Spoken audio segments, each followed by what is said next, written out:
இந்த உலகத்தில் அன்பை மட்டும் போதித்து வாழ்ந்த ஒருவரின் கதை இது. அவர்தான் இயேசு.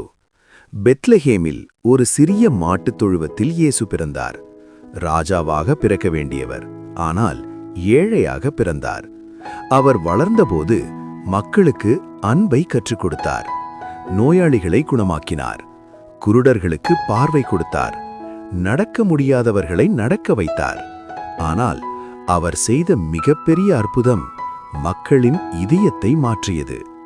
உன்னை வெறுப்பவரையும் நேசி, உன்னை சபிப்பவருக்காக ஜெபி, உன்னை அடித்தால் திரும்ப அடிக்காதே என்று சொன்னார். ஆனால் நல்லவர்களை இந்த உலகம் எப்போதும் ஏற்காது. அவருக்கு எதிராக மக்கள் திரண்டார்கள். அவரை பிடித்து அடித்தார்கள், அவமானப்படுத்தினார்கள். பிறகு அவருக்கு சிலுவையை சுமக்க வைத்தார்கள். அவர் மிகவும் கஷ்டப்பட்டார். ஆனாலும் அவர் கோபப்படவில்லை.